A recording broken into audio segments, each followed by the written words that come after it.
What's up, guys? Jason from the Minto Show. Thanks for tuning in, and thanks for being a subscriber. All right, guys. So today, I bought a Curt. This is a tray-style cargo carrier for our vehicles. This is product number 18100. I'll leave you guys a link below. I bought it on Amazon. I think it was like $160. I'll leave a link below. But yeah, so why did I get one? You guys see these all the time. People have them. I figured it was time for me. A lot of times, my wife has the F-250, and I usually driving the 4Runner because I do a lot of highway driving, and it's just cheaper on fuel. Anyway, a lot of times I need to deliver firewood because a lot of times people buy it for me at work, and I hate having it in the car. And I thought this thing would be great. I could put like 4 or 5, 4, 8 bundles, whatever on here, strap it down, take it to work, good to go. Also, a lot of times I need to go get fuel, diesel, ethanol-free fuel for the log splitter, stuff like that. I never ever want to put fuel tanks in my car. That's a no-no. So this thing would be great. Throw them on the back, strap them down, go get fuel, come back, easy peasy, right? So I think it was just time. It was just time to get one. I really chose this model because it's going to give me the 60-inch width, and I'm trying to think the depth is 19 deep. So our bundles of wood are 18, so they'll fit right there in a tray. Perfect. One thing I definitely wanted was it to be aluminum, just to so it doesn't rust. Pretty much, and it's lighter weight, right? This thing doesn't weigh that much. I think it's less than 40 pounds, but it can hold 500 pounds, which is great. I think that'd be perfect for whatever I need. This one also, it has a pivot point, so you could put it up. Has the tilt feature. I really didn't need that. I'm pretty much just going to use it and then be done with it. I'm probably never going to leave it on there and put it up. So yeah, I figured we'd open it up today, and we'll go ahead and get it installed. I think we have to put some pieces together, it looks like. So hopefully it should be pretty quick. So let's dive in here and see what we got. Here we go. All right, guys, so let's open it up here and see what we got inside. So looks like there's probably 2 sides to it, right? We got probably 2 side pieces. 2 side pieces. Probably some hardware, braces, and some instructions. So let me get this all organized, and we'll start installing. Okay, guys, we got everything laid out.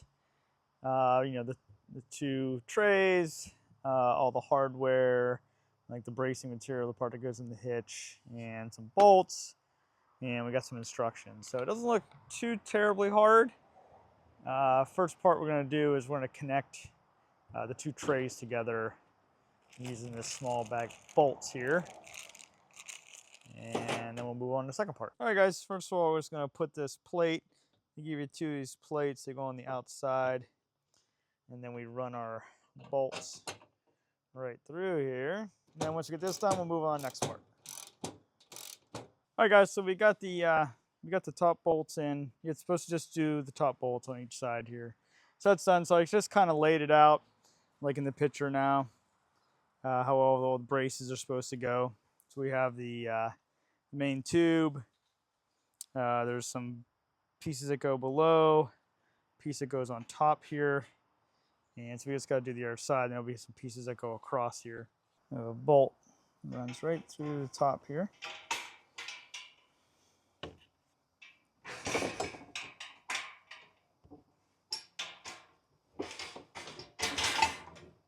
Yeah, a piece goes down here, underneath here. I'm just putting everything on really loose, and then we'll go ahead and tighten up, just so in case things need to, it doesn't line up correctly. You just got to kind of wiggle it. So it's just best to do it loose. I'm going to do them all loose, and then we'll go back through and tighten it.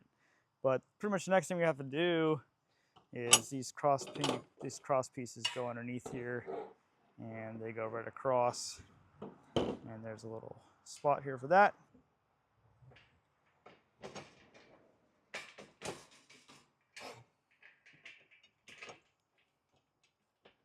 All right, guys, now I got pretty much everything laid out. Everything's loose. These are tight, but I'm gonna flip it over so I can go ahead and do the bolts underneath.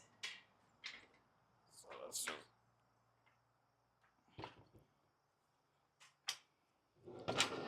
flip this upside down. Now we have room to work here.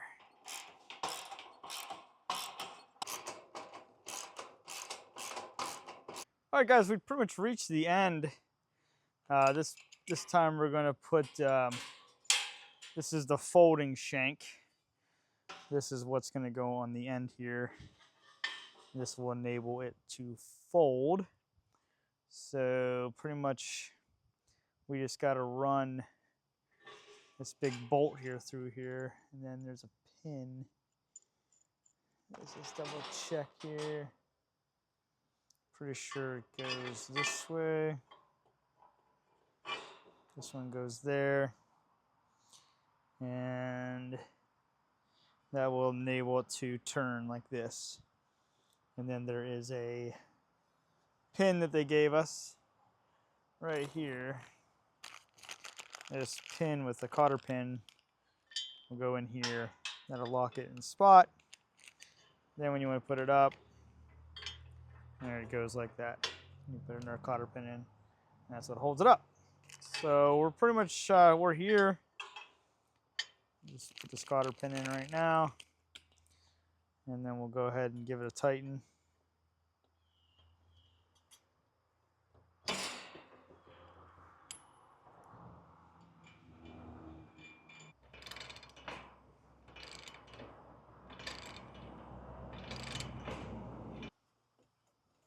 Okay, this still moves, a little bit of force, but that looks good. Put our pin back in, and we'll call it good. All right, guys, so the next thing we'll do is we'll put it on the old 4Runner, and we'll take it, and this will be a multi-part video, multiple days, so I'm really not sure. We'll probably take it and go get some fuel. Put a gas can on there, and we'll try it out, go get some fuel, see how it works. But this is pretty much it. I mean, Curt's a good brand. Curt, they're really into the whole trailer stuff, towing. They're a pretty reputable brand name. I think we have some actually Curt stuff actually on the RV here. But yeah, the weight of it's really nice. I'd have to get the specific weight on there, but I know it's under 50 pounds. I thought it was like in the 40-pound range, but it's really nice, all aluminum. You know, you do have metal with the braces and that, but I'm fine with that, you know, because you still need structure, right, to hold everything, to hold that weight. But at least, you know, the top of the part is nice and lightweight aluminum. And yeah, it's got a nice folding shank, and I think it's going to work out really well. It's got some really nice holes around it, so you can put some bungees, you know, straps, stuff like that. It's all around here, and it's got some really nice grade on there. So yeah, pretty happy with it. So if you guys do the instructions, I would just assemble it, just keep all the bolts nice and loose, just so you can get everything kind of lined up, then go ahead and make your final tightening. But yeah, so that's it. It's kind of the underneath of it. You got 2 long pieces here, and you got 2 short pieces to give it that, distribute the weight, give it some structure. So that's it. So yeah, guys, I'm trying to see how much it weighs. I don't see it on the box here, but you'll see in the description if you're interested in buying one. I'm pretty sure it's in the 40-pound range. So let's go try it out on the 4Runner, and we'll see how it goes. All right, guys, so there is what she looks like on the back of the old 4Runner. Looks pretty sharp. Pretty excited with it. You can see the width. That's 60 inches. So yeah, it's probably right in line with the tires, I'm thinking. But yeah, it looks really good. I did have a little bit of issue with it going into the hitch here. You can see a little bit some foul marks in here. I think the paint was a little too thick and it had a tough time getting into the hitch. But I just fouled it down a little bit on the rounded corners, and I put some Amsoil oil metal protectant on it, and it's also lubricant, and it slid right in. So if you have a problem getting into your hitch, you might have to take a little bit of paint off. So just FYI, don't think it's the end. It's just might need a little modification. So that's it. We're getting ready to head on a trip. That'll be in the next video. So I'm just gonna get some quick video of us. I'm gonna take the cooler. I'm gonna put the cooler on here and we'll strap it down. I got some bungees. But that's gonna be the first thing. We're gonna take it 330 miles back to Pittsburgh. So that's a whole nother video. You guys can see on the next one. But I'll get us some footage of us loading it on here and strapping it down. That'll be the end, and then we'll pick up with the next one. So, all right, guys. So we got our first item on the back of the rack, and here it is.